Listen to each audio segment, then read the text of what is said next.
अमेरिकी हमलों से कमजोर नहीं हुई ईरान की मिसाइल ताकत, बुलडोजर से ही खोल दी 69 में से 50 सुरंगें।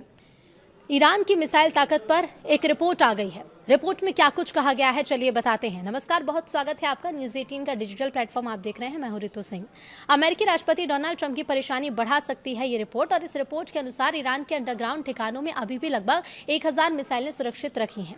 अमेरिका और इसराइल ने दावा किया था कि जंग के बीच उनके लगातार हमलों ने ईरान की मिसाइल ताकत को मिसाइल ताकत को लेकर एक बड़ा डर भी पैदा किया है और एक दबाव भी बनाया है। लेकिन अब एक रिपोर्ट के सामने आने के बाद नई सैटेलाइट तस्वीरें सामने आई हैं जो एक अलग ही कहानी बता रही हैं। ईरान ने केवल बुलडोजर और डंप ट्रकों जैसी साधारण मशीनों की मदद से अपने कई भूमिगत यानी कि अंडरग्राउंड मिसाइल ठिकानों को फिर से चालू भी कर लिया है। अब विशेषज्ञों का ये कहना है कि सिर्फ सुरंगों के मुहाने उड़ाकर ईरान की मिसाइल क्षमता खत्म नहीं की जा सकती। अगर युद्ध दोबारा शुरू होता है तो ईरान के पास अब भी इतने मिसाइल मौजूद हैं कि वो लंबे समय तक हमले जारी रख सकता है। तो चलिए बताते हैं कि इस रिपोर्ट में दावे क्या क्या किए गए हैं। तो देखिए, इस रिपोर्ट के मुताबिक विशेषज्ञों का ये कहना है कि ईरान जल्द ही इजरायल और मिडिल ईस्ट के दूसरे देशों पर पहले से कहीं ज़्यादा लंबी दूरी की मिसाइलें दागने की स्थिति में पहुंच रहा है। इसकी वजह यह है कि उसने तेज़ी से अपने दबे हुए मिसाइल भंडारों को फिर से निकालना शुरू कर दिया। दरअसल कई हफ्तों तक अमेरिका और इसराइल के हमलों ने ईरान के अंडरग्राउंड मिसाइल ठिकानों तक पहुँच को सीमित कर दिया था। इसके लिए सड़कों को नष्ट किया गया, सुरंगों के प्रवेश द्वार यानी एंट्री गेट मलबे में दबा दिए गए। लेकिन अब CNN ने सैटेलाइट तस्वीरों के हवाले से बताया कि ईरान ने बुलडोजर और डंप ट्रकों जैसी साधारण मशीनों का इस्तेमाल कर अमेरिका और इसराइल के इस महंगे सैन्य अभियान का जवाब दिया है। विशेषज्ञों का ये मानना है कि इससे साबित होता है कि केवल सुरंगों के गेट को निशाना बनाकर तेहरान की मिसाइल क्षमता को खत्म नहीं किया जा सकता। अगर दुश्मनी दोबारा शुरू होती है तो ईरान के पास मिसाइल दागते रहने की क्षमता बनी रहेगी।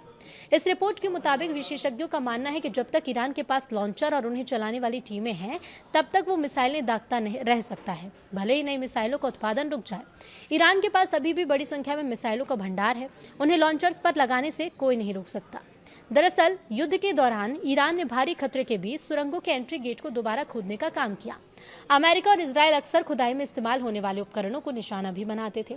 फिर भी इसी काम की वजह से ईरान पूरे युद्ध के दौरान मिसाइलें दागता रहा, हालांकि पहले की तुलना में काफी कम संख्या में।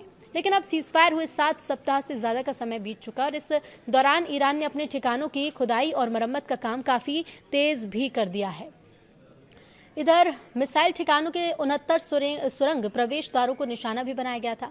जांच में पाया गया कि इनमें से 50 को ईरान अब फिर से खोल चुका है। ईरान ने ठिकानों के दूसरे हिस्सों की मरम्मत भी की है, जिसमें वो सड़कें भी शामिल हैं जिन्हें अमेरिका और इसराइल ने इसलिए बमबारी करके खराब कर दिया था ताकि मिसाइल लॉन्चर उनका इस्तेमाल ना कर सकें।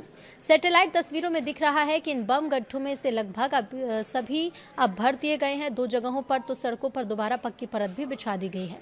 विशेषज्ञों का ये मानना है कि ईरान के भूमिगत ठिकानों में अभी भी लगभग 1000 मिसाइलें सुरक्षित ही रखी हुई हैं।